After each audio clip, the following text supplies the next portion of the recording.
ও রে জীবনের মালিক তুমি সারা জীবন চলে না। ও রে জীবনের মালিক তুমি সারা জীবন বাঁচে না। তুমি ছাড়া জীবন চলে না রে জীবনের মালিক তুমি সারা জীবন বাঁচে না। চক্ষু দিলা দেখার জন্য, কান দিলা শোনার জন্য। আল্লাহু আকবার কর। চক্ষু দিলা দেখার জন্য, কান দিলা শোনার জন্য, কাজ করতে হাত দিলা, চলতে ফিরতে পা দিলা, মুখ দিলা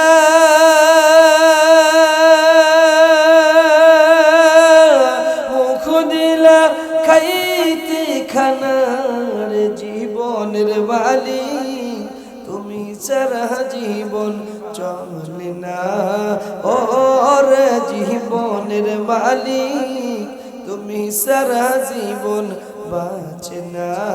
তুমি ছাড়া জীবন চলে না রে জীবনের মালিক তুমি সারা জীবন বাঁচে না।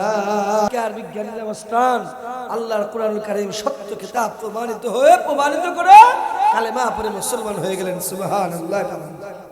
অথচ আফসোস থাকে মাঝে মাঝে আমি বুদ্ধি, মুসলমানদের কোরআন পড়ে হিন্দু মুসলমান হচ্ছে, মুসলমানদের কোরআন পড়ে বৌদ্ধ মুসলমান হয়, মুসলমানদের কোরআন পড়ে খ্রিস্টান মুসলমান হয়, মুসলমানদের কোরআন পড়ে নাসরা মুসলমান হয়।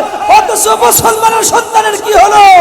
আল্লাহর কোরআন থেকে দূরে যাওয়ার কারণে আল্লাহর কোরআনের বিরোধিতা করে কোরআনের গায়ে আগুন দেয়। কথা বলেন ঠিক না বেঠি? কপাল পোড়া মুসলমান। এই মুসলমানের কোরআন পড়ে হিন্দু বৌদ্ধ মুসলমান হচ্ছে, অথচ মুসলমানের সন্তানেরা কোরআন থেকে ধীরে ধীরে সরে যাচ্ছে। কিছুদিন আগে চট্টগ্রামে বইমেলা হলো। দেখেন 95% মুসলমানের দেশের কি অবস্থা। চট্টগ্রামে বইমেলা হলো। বইমেলায় বলা হলো ইসলামী কোনো বই বিক্রি করা যাবে না। নাউজুবিল্লাহ কোন। মুসলমানের দেশে ইসলামী বই বিক্রি করা যাবে না, অথচ এই দেশে রবীন্দ্রনাথ ঠাকুরের হিন্দুর বই বিক্রি করা যাবে। কবি শামসুর রহমান, যেই কবি শামসুর রহমান বলেছিলেন মুয়াজ্জিন যখন ফজর নামাজের আযান দেয় মনে হয় বেশ্যা তার খরিদ্দার ডাকতেছে। নাউজুবিল্লাহ কোন। এরকম নাস্তিক কবির বই বিক্রি করা যাবে, তসলিমা নাসরিনের মতো একজন নষ্টা মহিলার বই বিক্রি করা যাবে, রবীন্দ্রনাথ ঠাকুরের মতো হিন্দুদের বই বিক্রি করা যাবে। কবি জাফর ইকবাল, যে জাফর ইকবাল বলেছিল হযরত সুলাইমান আলাইহিস সালামকে ভূতের বাচ্চা, নাউজুবিল্লাহ বলবেন না, তাদের বই বিক্রি করা যাবে, অথচ ইসলামী বই বিক্রি করা যাবে। আমি বলেছিলাম আদমশুমারিতে, বাংলাদেশের আদমশুমারিতে তোমাদের নাম মুসলমান থাকতে পারে, কিন্তু তোমরা যারা বলেছো ইসলামী বই বিক্রি করা যাবে না, আল্লাহি বিল্লাহি তাআলা, আল্লাহর কসম, আল্লাহ নিশ্চিত তোমাদের নাম মুসলমান থাকতে পারে না। কথা বলেন ঠিক না? এটা হচ্ছে নাস্তিক। এরা ইসলামের আলো, কোরআনের আলো ফু দিয়ে নিভা দিতে চায়। কথা বলেন পেরেছে পারে নাই, তৎকালীন যুগেও পারে নাই। কোরআনের সাথে যারা বিরোধিতা করেছে, কোরআনের বিপক্ষে যারা গিয়েছে, আল্লাহ রাসূলের বিরুদ্ধে যারা স্লোগান দিয়েছে, ইসলামের বিরুদ্ধে, আল্লাহর বিরুদ্ধে যারা স্লোগান দিয়েছে, আল্লাহ পাক তাদেরকে হিরো থেকে জিরো বানিয়েছে। কথা বলেন ঠিক না বেঠিক? মনে নাই সেই আবু জেহেলের ইতিহাস? আবু জেহেল ছিলেন তৎকালীন একেবারে হিরো। আল্লাহ পাকের নবীর বিরোধিতা, কোরআনের বিরোধিতা করার কারণে আল্লাহ পাকের হযরতে আবু জেহেলকে আল্লাহ পাক তার সম্মান, ইজ্জতকে মাটির সাথে ধূলিসাৎ করলেন, হিরো থেকে তার সম্মান জিরো করে দিলেন। ঠিক না বেঠিক? এমন ভাবে জিরো করেছে, এই বাংলাদেশে মুসলমান থাকা তো মুসলমান তো দূরের কথা, হিন্দু বৌদ্ধ খ্রিস্টান ইহুদি নাসারাদেরও আবু জেহেলের নামে এ পর্যন্ত কোনো নাম পাওয়া যায় না। তাদের সন্তান যদি জন্ম নেয়, হিন্দুরা পর্যন্ত আবু জেহেল, উতবা, সাইবা, ওয়ালিদ ইবনে মুগীরার নামে নাম রাখবে, এরকম নাম পাওয়া যায়। অথচ আবু বকর, ওমর, হযরত বেলাল, শত শত নয়, হাজার হাজার নয়, লক্ষ নয়, কোটি কোটি নয়, billion billion trillion Abu Bakr, Omar, Bilal পাওয়া যায়। কথা বলেন ঠিক না ঠিক? আল্লাহ পাক তাদের সম্মানকে কতটাই লাঞ্ছিত, অপমানিত করে, বেইজ্জত করে আল্লাহর কাছে এতটাই ঘৃণিত হয়েছিলেন।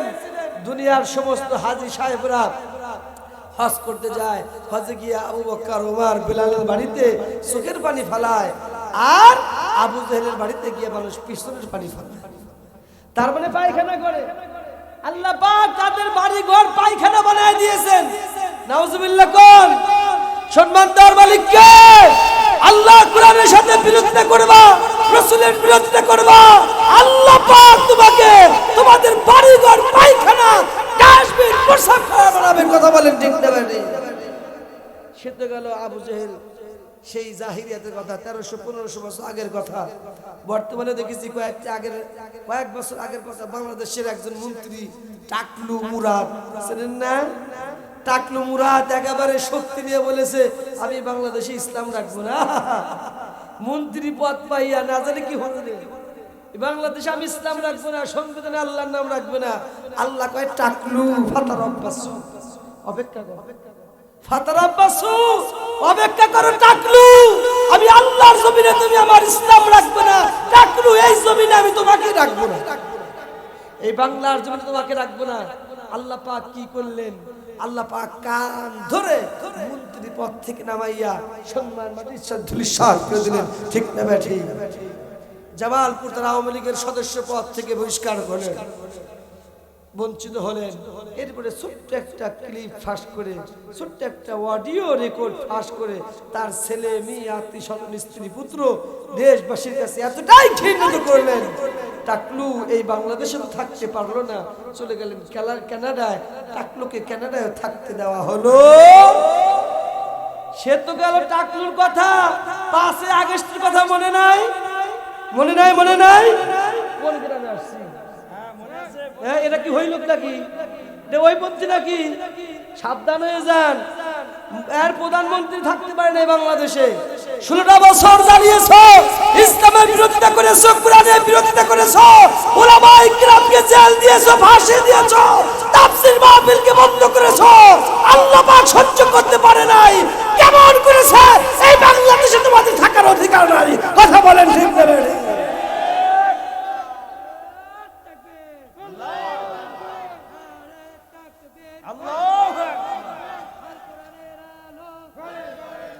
আমার ভাইরা, আল্লাহ কোরআনের সাথে ইসলামের সাথে যারা বিরোধিতা করবে, আল্লাহ পাক তাদেরকে এরকম করবেন।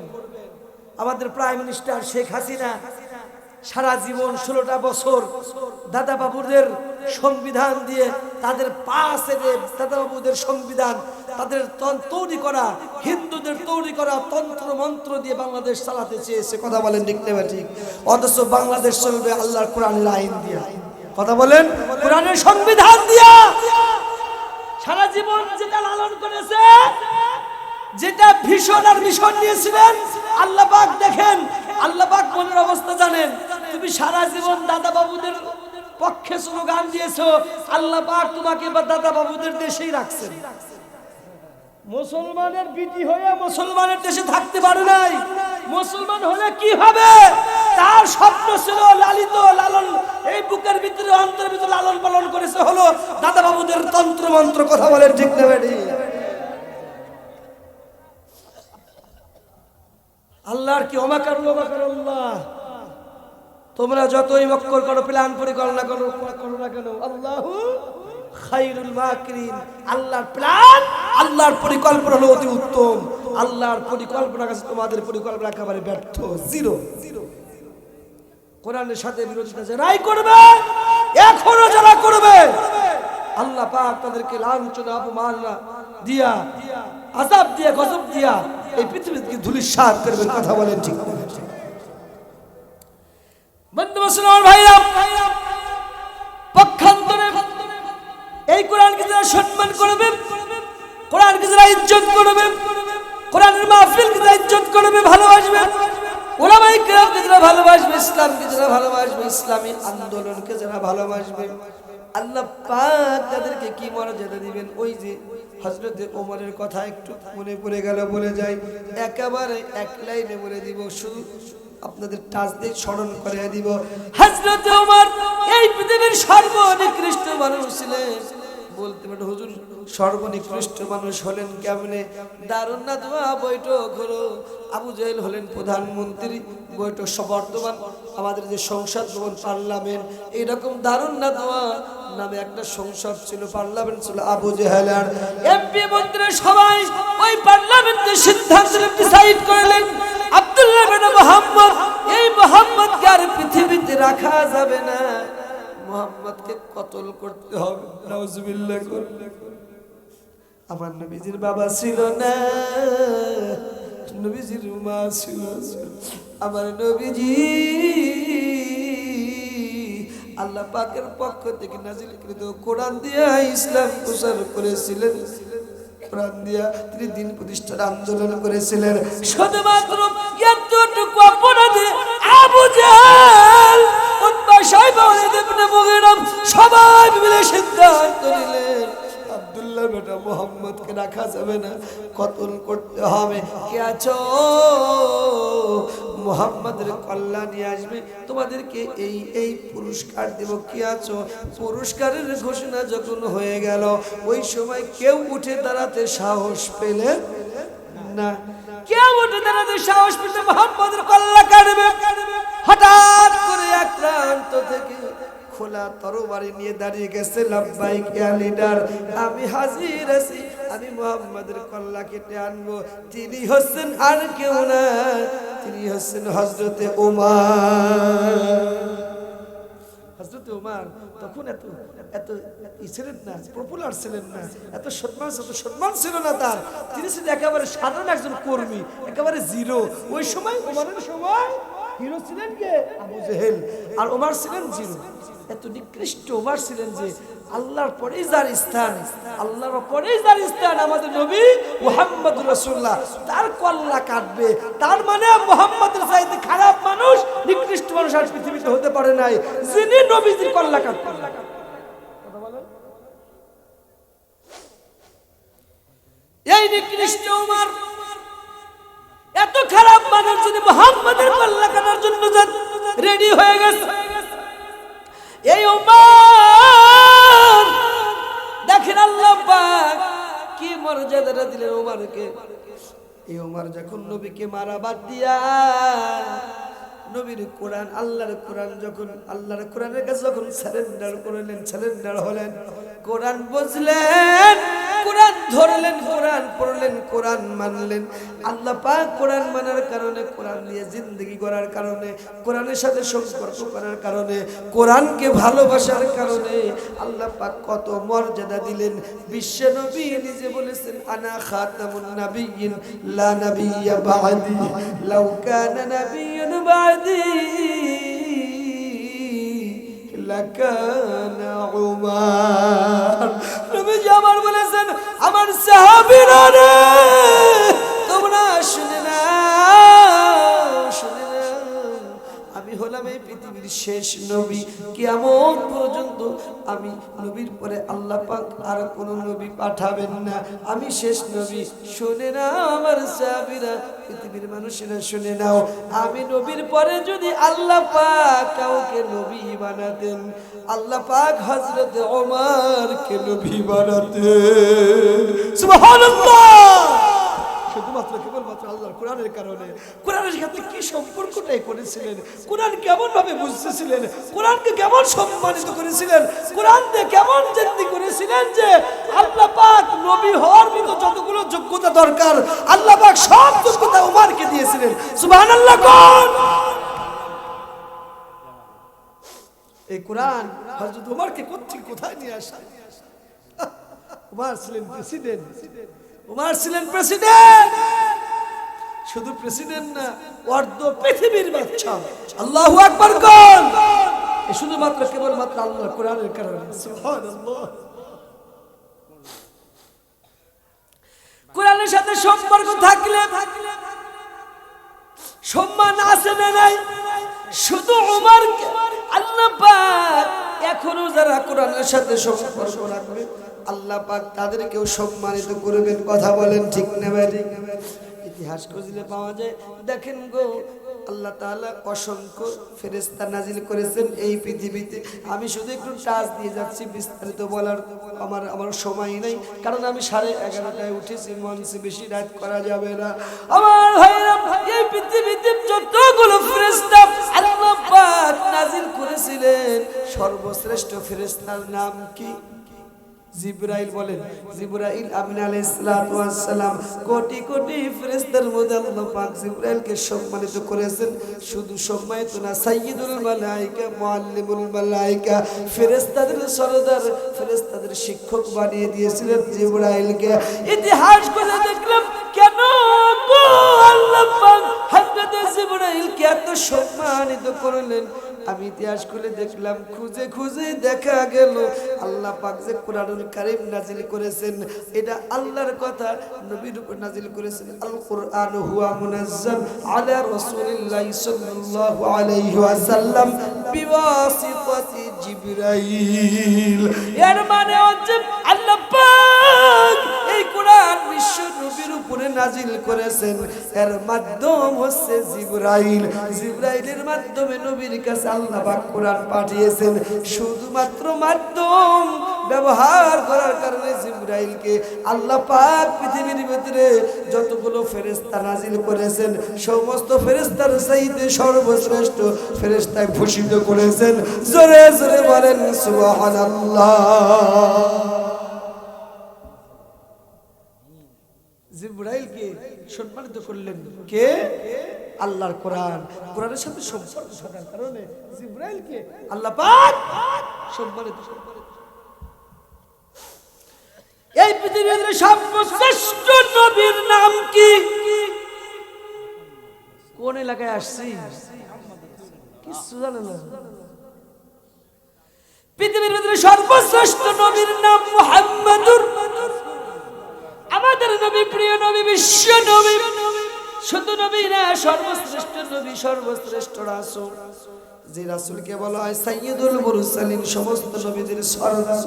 আল্লাহু আকবার। গবেষণা করে দেখলাম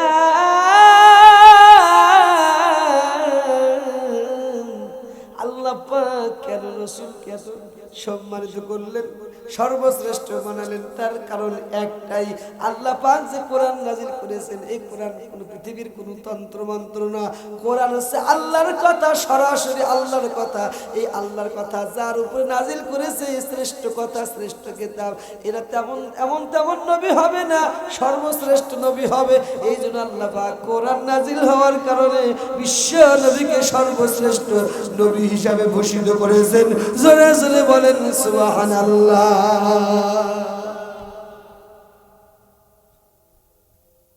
12টি মাসের ভিতরে সর্বশ্রেষ্ঠ মাসের নাম কি? রমজান মাস। কি মাস? যে মাসে 1 টাকা দান করলে আল্লাহ পাক 70 টাকার দানের সওয়াব আল্লাহ পাক দেন। যে মাসে দোয়া করলে আল্লাহ পাক দোয়া কবুল করে নেন। সাহারির সময় দোয়া করলে আল্লাহ পাক বান্দার দোয়া কবুল করেন। ইফতারের সময় দোয়া করলে আল্লাহ পাক রোজাদারের দোয়া কবুল করেন। রোজা অবস্থায় দোয়া করলে আল্লাহ পাক রোজা অবস্থায় দোয়া আল্লাহ পাক কবুল করেন। তার মানে সর্বশ্রেষ্ঠ সম্মানিত মর্যাদাপূর্ণ একটি মাস হচ্ছে রমজান। এই রমজান মাস কেন রমজান মাস এত মর্যাদা হলো, দামি হলো? ইতিহাস খুঁজে দেখেন, শুধুমাত্র একমাত্র আল্লাহর কোরআন রমজান মাসে নাজিল হওয়ার কারণে। জোরে জোরে বলেন সুবহানাল্লাহ। কোরআন কি সম্মানিত করে, কোরআনের সাথে যারাই থাকে তাকে সম্মানিত করে দেন। সুবহানাল্লাহ বলবেন না? 12টি মাসের ভিতরে একটি বছরের ভিতরে সর্বশ্রেষ্ঠ একটি রাত আছে। সেই রাতের নাম কি? লাইলাতুল কদর। আমরা যেটা শবে কদর বলি। কি বলি? শবে কদর রমজান মাসের সাথে সে রাত্রি আমরা, অর্থাৎ শবে কদরের রাত্রি আমরা বলি। এই রাতটি কেন আল্লাহ এত মর্যাদা দিলেন? আল্লাহ পাক বলেছেন ইন্না আনজালনাহু ফি লাইলাতিল কদর। এই রাত্রিতে আমি আল্লাহ পাক কোরআন নাজিল করেছি বলে আমি সম্মানিত করেছি। শোনে নাও আমার রাসূল, আমার নবী, মা আদরাকা মা লাইলাতুল কদর, আমি যেই রাত্রিতে কোরআন নাজিল করেছি এই কদর রাত্রি সম্পর্কে কি তোমার ধারণা আছে, নলেজ আছে, জ্ঞান আছে? নবী আমার চুপ করে রইলেন। আল্লাহ পাক নিজে উত্তর দিয়ে দিলেন, লাইলাতুল কদরি খায়রুম মিন আলফি শাহর। আল্লাহ পাক জানিয়ে দিলেন, নবী গো, কোরআন নাযিল করার কারণে এই রাত্রিটাকে আমি আল্লাহ এত মর্যাদা দিয়েছি। লাইলাতুল মানে রাত্রির কদর, মানে কদরের রাত্রিকে মর্যাদা কি দিয়েছেন? আলফুন মানে 1000, আলফুন মানে কি? 1000, শাহরুন মানে মাস, আলফুন শাহর। তার মানে আল্লাহ পাক বুঝাতে চাইলেন আমি এই রাত্রিটার মর্যাদা 1000 মাসের রাত্রির চাইতে আমি বেশি করে দিয়েছি।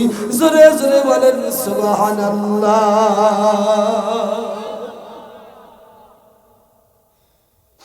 শুধুমাত্র আল্লাহর কোরআন রাত্রিতে নাজিল হয়েছে বলেই রাত্রির দাম এত হয়ে গেছে। সুবহানাল্লাহ। এই পৃথিবীর ভিতরে দুইটি উৎকৃষ্ট স্থান, শ্রেষ্ঠ জায়গার নাম, শ্রেষ্ঠ মর্যাদাপূর্ণ সম্মানিত জায়গার নাম হচ্ছে মক্কা আর মদিনা। মুর্শিদ পাওয়া শ্রেষ্ঠ ভূখণ্ড, জমিনের ভিতরে শ্রেষ্ঠ দুটি ভূখণ্ডের নাম হচ্ছে মক্কা আর মদিনা। বন্ধু, যে মক্কাতে লক্ষ লক্ষ টাকা খরচ করে জমি জমা বিক্রি করে হলেও মক্কাতে যায় আল্লাহর ঘর তওয়াফ করার জন্য, লক্ষ লক্ষ টাকা খরচ করে মদিনায় যায় নবীজির রওজা জিয়ারত করার জন্য।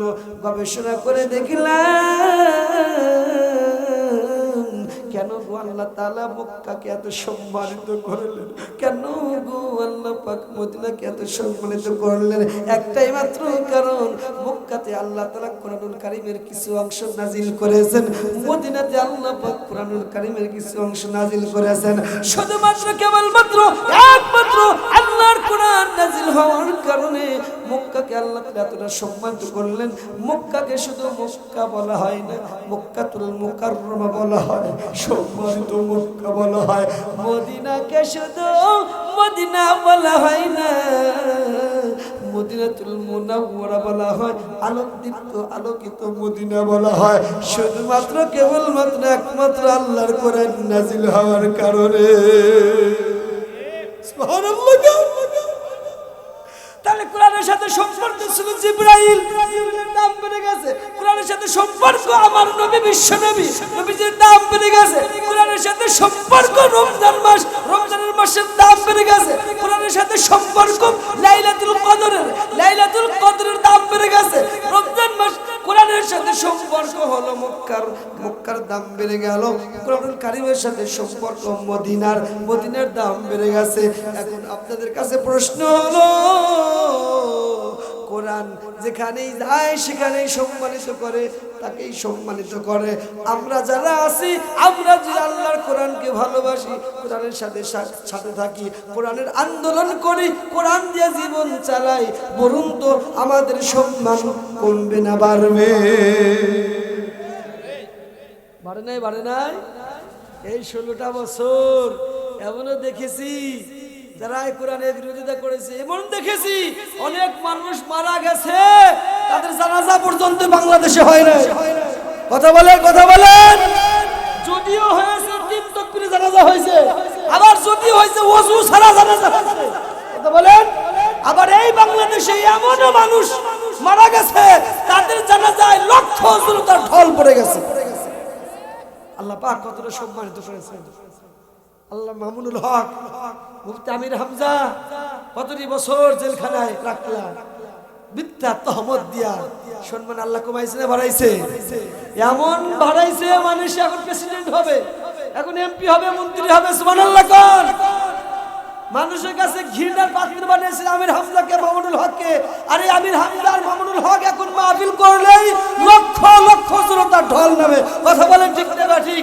মানুষ ঘৃণা করা তো দূরের কথা, আরো বুকে টেনে নেয়। আমির হামজার জন্য চোখের পানি ফেলায়, মামুনুল হকের জন্য চোখের পানি ফেলায়। ওলামায়ে কেরাম জেলে গেলে মানুষ রোজা রেখে আল্লাহর কাছে দোয়া পর্যন্ত করে, কান্নাকাটি করে। কথা বলেন ঠিক না ঠিক? শুধুমাত্র একমাত্র আল্লাহর কোরআন মানার কারণে কথা বলেন ঠিক না ঠিক? কোরআনের কাছে যারাই আসবে, কোরআনের কাছে যারাই আসবে তাদেরকে আল্লাহ পাক সম্মানিত করবেন, কথা বলেন ঠিক না ঠিক? এই জন্য কোরআনের কথা যারা বলে তাদেরকে এতদিন মিথ্যা মামলা দিয়ে হামলা দিয়ে জেলে ঢুকাইয়া এরপরে ফাঁসি দিয়া মনে করেছো কোরআনের আলোকে স্তব্ধ করবা, নিভু দিয়া নিভাইয়া দিবে না।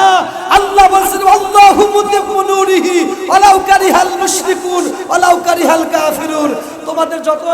তোমাদের কাছে যতই পছন্দ হোক অপছন্দ হোক যে আমি আল্লাহর কোরআন জ্বালাবো, তোমরা ফু দিয়ে যত নিভাতে চাও, আমি আল্লাহ তাআলার সিদ্ধান্ত হচ্ছে, আমি আল্লাহ তাআলার সিফত হচ্ছে, তোমরা যত ফু দিয়ে নিভাতে চাইবা আমি আল্লাহর কোরআন তত জ্বালাবো। সুবহানাল্লাহ।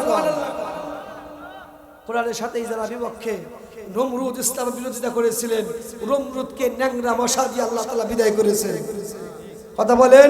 ফিরাউন মুসার বিরোধিতা করেছে, ফিরাউনকে আল্লাহ পাক নীল নদের পানির ভিতরে সুবাইয়া মারছে। আবু জেহেল বিরোধিতা করেছে, আবু জেহেলকে মাত্র ছোট্ট দুইটা বাচ্চা দিয়ে আল্লাহ পাক করেছেন। এই জমিনে যারা উলামায়ে কিরামের বিরোধিতা করেছে, এই বাংলাদেশে তাদের ঠাঁই হয় নাই, দিল্লির বাবু বাড়ি দিল্লিতে তাদের ঠাঁই হয়েছে, কথা বলেন ঠিক না ঠিক? অতএব সময় এসেছে কোরআনের ধারক বাহক হওয়ার, সময় এসেছে আল্লাহর কোরআন দিয়ে জিন্দেগি গঠন করার, সময় এসেছে আল্লাহর কোরআন, আল্লাহর দ্বীন, আল্লাহর জমিন প্রতিষ্ঠিত করার, কথা বলেন ঠিক না ঠিক? আল্লাহ পাক সুযোগ দিয়েছে। আল্লাহ পাক আমাদের কোরআনের সাথে, ইসলামের সাথে, ইসলামী আন্দোলনের সাথে শরীক থাকার তৌফিক দান করুন, আমিন।